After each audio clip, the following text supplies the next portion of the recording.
मोहतरम नाजरीन, आप देख रहे हैं सरफराज न्यूज लाइव। मैं हूं महबूब रजा सिद्दीकी। चलिए टॉक शो विद महबूब रजा में आज मैं आपकी मुलाकात हिंदुस्तान के मशहूर मारूफ एक्स आईपीएस ऑफिसर जनाब अब्दुल रहमान साहब से करवाने जा रहा हूं। अब्दुल रहमान साहब मोहताज तारुफ नहीं है। क्यों नहीं है, किस लिए नहीं है, आप बहुत अच्छी तरीके से जानते हैं। जिन्होंने सीए एनआरसी के खिलाफ बिल जब पास हुआ तो उसके अगेंस्ट में सबसे पहले रिजाइन देने वाले अपने सर्विस पीरियड में जनाब अब्दुल रहमान साहब है। उन्होंने क्यों रिजाइन दिया, किस लिए रिजाइन दिया, हम उनसे इस सवाल का जवाब जरूर लेंगे। मगर उनका कहना था कि इस बिल में इक्वलिटी नहीं है, ये बिल ये संविधान के आइन के खिलाफ है, ये लॉ के खिलाफ है। तो ऐसे किसी भी बिल के खिलाफ रिजाइन देना हमारा कर्तव्य बनता है। कल से मैं ऑफिस नहीं जाऊंगा। चलिए हम डायरेक्ट सवाल का जवाब लेते हैं। और एक चीज मैं बताते चलूं, डैनियल एंड डिप्राइव जो लोगों को इनकार किया गया है, जिन लोगों को समाज ने जगह नहीं दिया है, ऐसे लोगों के बारे में उन्होंने किताब भी लिखा। सचर कमेटी रिपोर्ट के बारे में गहरी नजर रखते हैं। क्या है नहीं, हम डायरेक्ट सवाल का जवाब लेते हैं।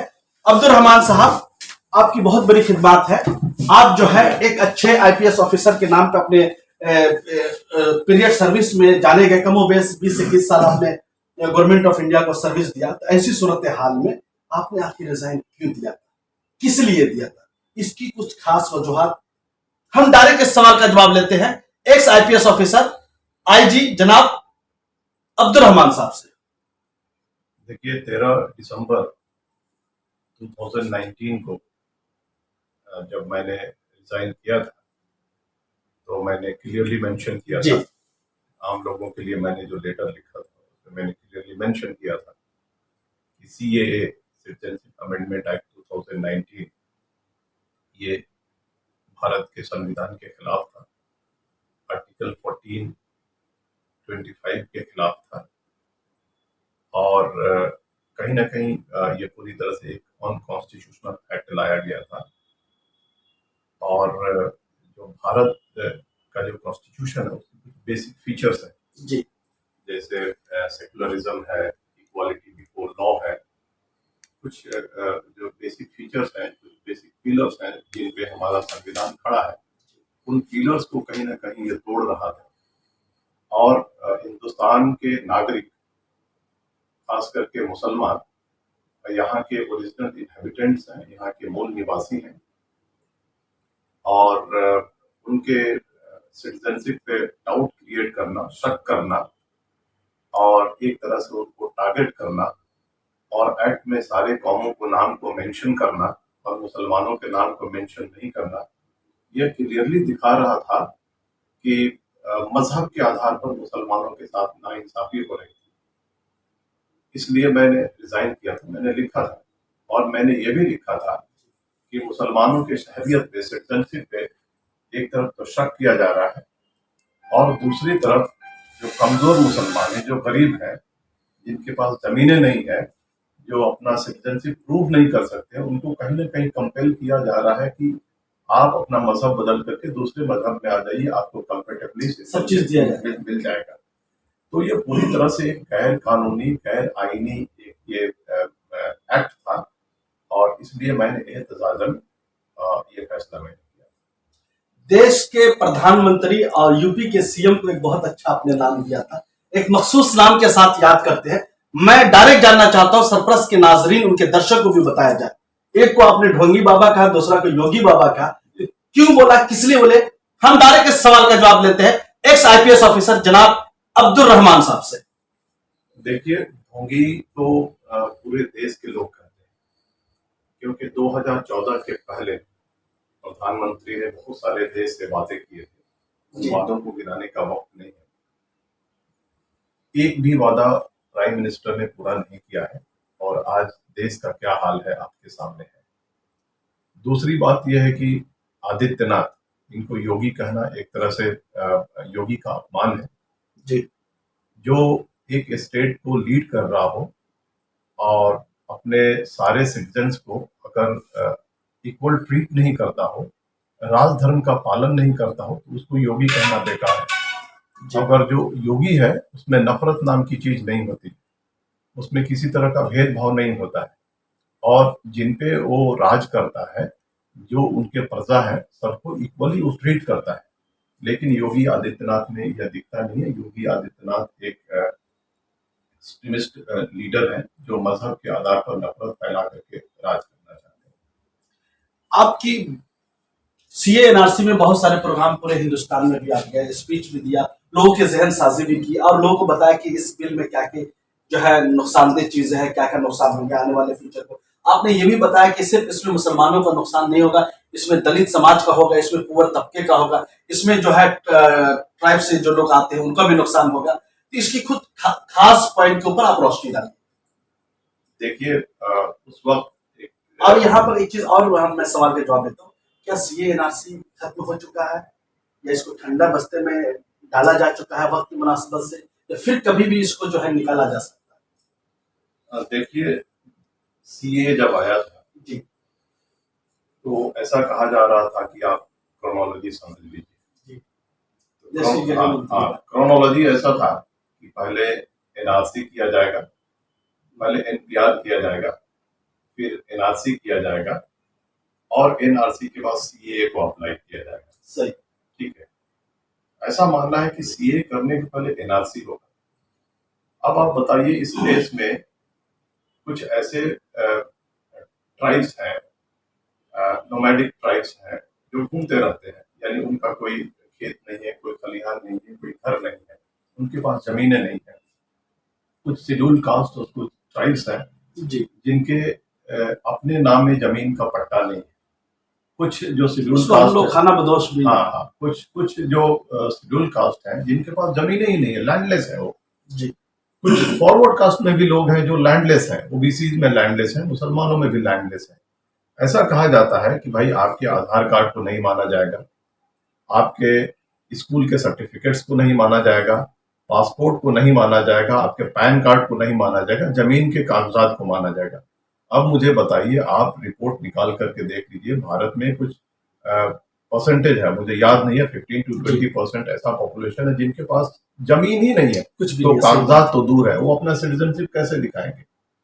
और दूसरी बात यह कि जो गरीब आदमी है वो कमा करके अपने पेट को पालने में मसरूफ रहता है, डॉक्यूमेंट्स बनाने में मसरूफ नहीं रहता है।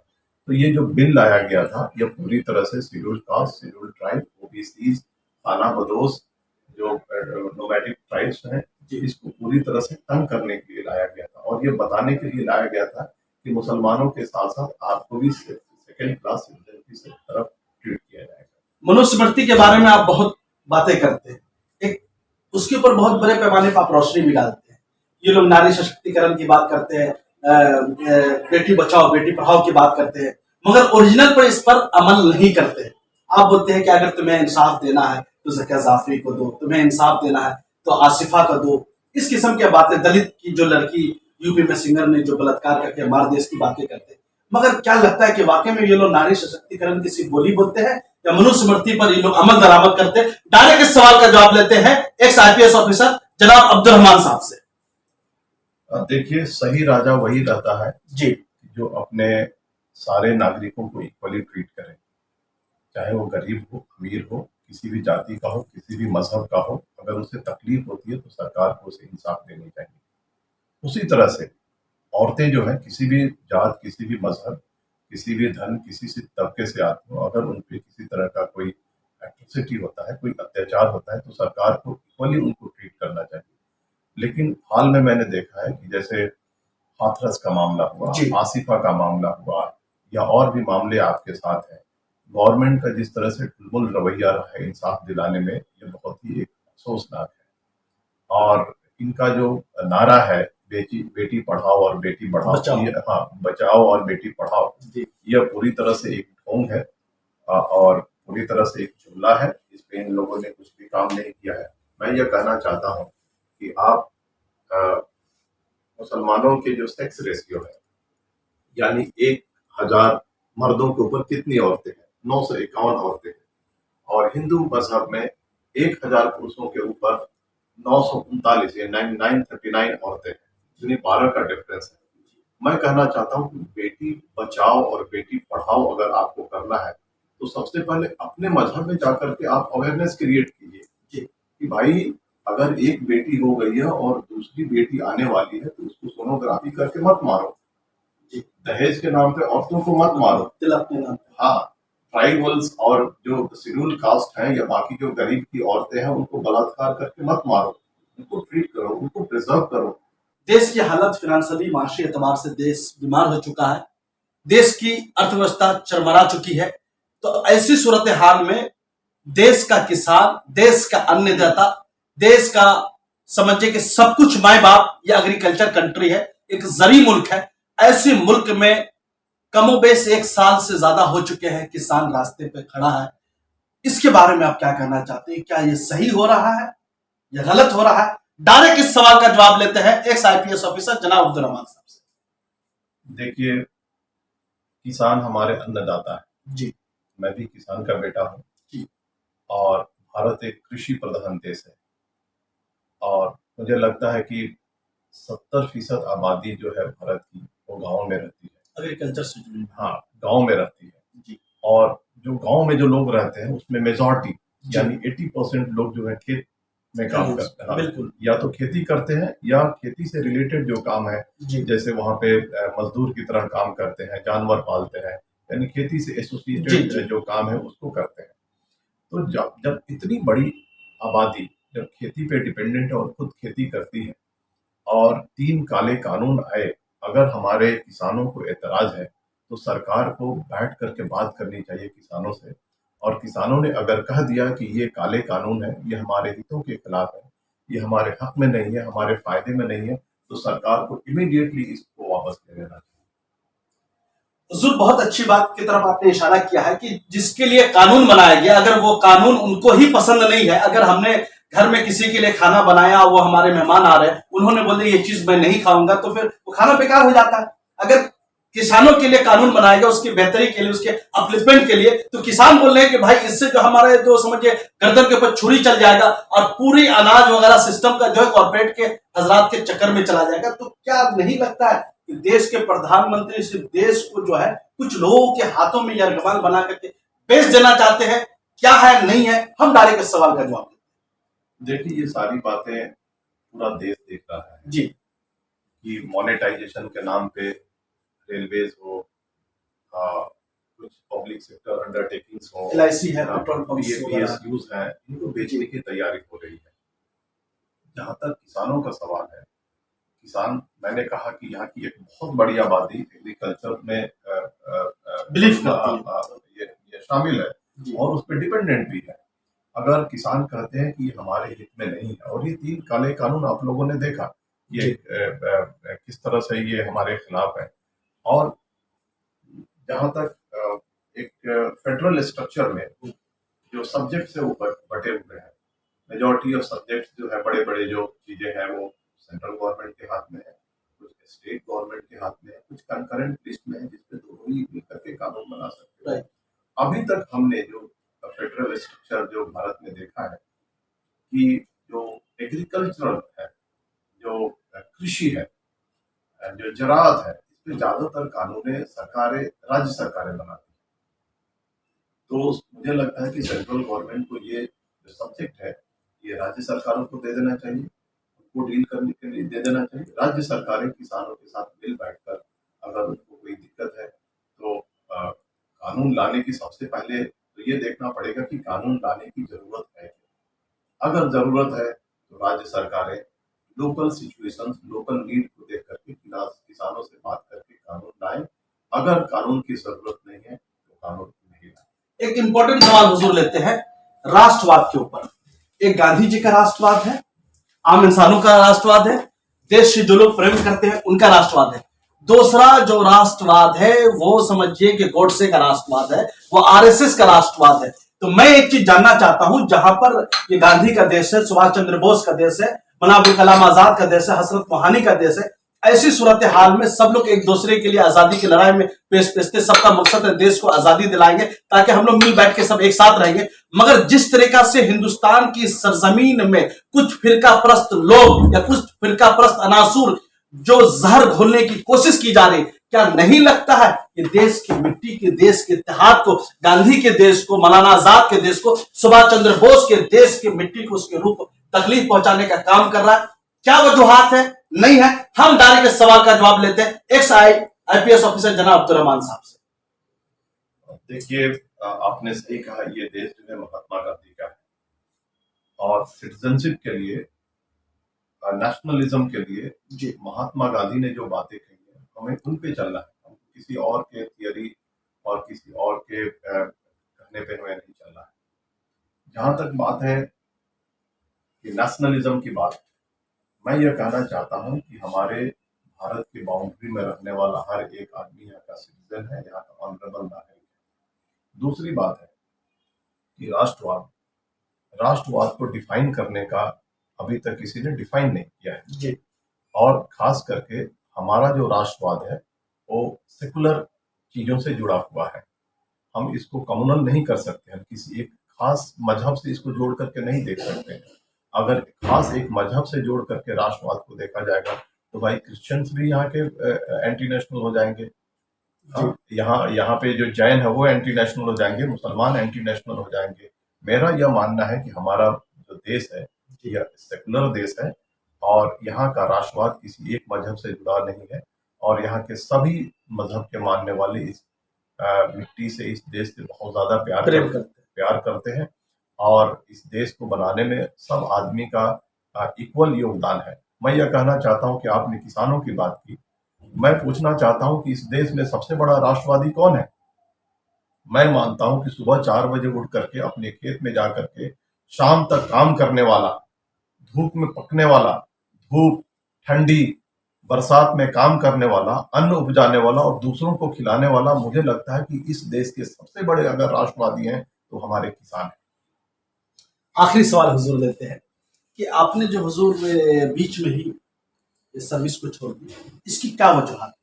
क्या सियासत में की जगह, क्या सियासत में नेक्स्ट जो इनिंग आप शुरू करने वाले हैं सियासत में करने वाले हैं, या कोई और भी कुछ वजूहात है, या कुछ दूसरे मतलब किसी प्रोजेक्ट पे बड़े पैमाने पे काम कर रहे हैं? इसलिए कि आप जैसे व्यक्ति, महान व्यक्ति और पुरकायफ शख्सियत के बारे में देश के युवा, देश की जनता भी जानना चाहती है कि आपका आने वाला जो लक्ष्य है, आने वाला जो प्रोजेक्ट है किस तरफ है, नहीं है। हम डायरेक्ट जानते हैं मोहतरम एक्स आईपीएस अब्दुल रहमान साहब से। देखिए, आपने बार बार कहा एक्स आईपीएस, अगर टेक्निकली देखा जाए तो अभी मैं आईपीएस हूँ जी। सरकार ने मेरा रेजिग्नेशन, चलिए ठीक है, माजरत, हाँ एक्सेप्ट नहीं किया है जी, लेकिन अगर सरकार एक्सेप्ट करती है जी तो उसके बाद बहुत सारे काम जो है वो दिमाग में है जी। लेकिन अभी मैं ये काम करूंगा या वो काम करूंगा अभी मैंने तय नहीं किया।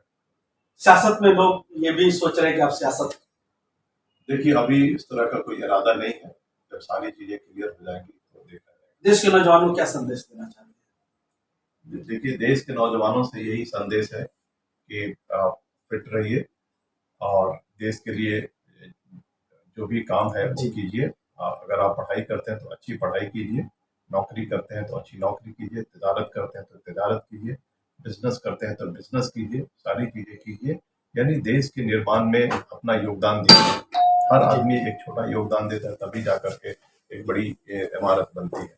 तो मैं उनसे ये कहूँगा कि आप अच्छा काम कीजिए, पूरी मेहनत कीजिए, लगन के साथ कीजिए और यहाँ पे रहने वाले जितने लोग हैं सबसे आप मोहब्बत कीजिए। ऐसा नहीं कि हम देश से मोहब्बत करते हैं लेकिन देश में रहने वाले लोगों से मोहब्बत नहीं करते, ऐसा हो नहीं सकता। ये तो ऐसा होगा कि एक ढोंग है कि हम देश से भाई मोहब्बत करते हैं लेकिन देश में रहने वाले लोगों से, खास तबके से हम मोहब्बत नहीं करते। ये एक तरह का ढोंग है। हम यहाँ पे रहें, भाईचारा को बना करके रखें और राष्ट्रीय एकता को बना करके रखें और यह समझें कि ये मिट्टी हमारी है और ये देश हमारा है और इस पे सभी का बराबर का अधिकार है, ये सबको समझना चाहिए। बहुत बहुत शुक्रिया जनाब अब्दुल रहमान साहब आईपीएस। मैं एक ही चीज अब्दुल रहमान साहब के बारे में बोलना चाहता हूँ। अल्लामा इकबाल के ज़बान में हजारों साल नरगिस अपनी बेनूरी पे रोती है, बड़ी मुश्किल से होता है चमन में दीदावर पैदा। ये मुल्क के लिए, देश के लिए दीदावर है। ऐसे लोग का समाज में पैदा होना, ऐसे लोग का समाज में आना कहीं ना कहीं हम लोगों के लिए बड़ी बात है। इसलिए कि जो लोग अपनी जिम्मेदारी को समझते हैं, अपनी रिस्पॉन्सिबिलिटी को समझते हैं, वो लोग ही अपनी समझिए कि बड़ी चीज है कि रिजाइन दे देना, किसी खिलाफ मतलब बिल के खिलाफ आना, ये बहुत बड़ी बात है। बहुत बहुत शुक्रिया। हमने अब्दुल रहमान साहब से बहुत सारे सवाल पूछे, इंशाल्लाह मौका मिलेगा तो और भी बहुत सारी बातें करनी थी उनके बुक्स के बारे में बातें करनी थी, सच्चा कमेटी रिपोर्ट के बारे में बातें करते, मुल्क की बदलती हुई सूरत हाल में बात करनी थी, मुसलमानों के जबू हाली तालीमी मसाइल पे बात करनी। वक्त दामनगीर है, हम ज्यादा वक्त नहीं लेना चाहेंगे, इनकी फ्लाइट भी है, जाना भी है। बहुत बहुत शुक्रिया, दीजिए महबूब रजा सिद्दीकी को।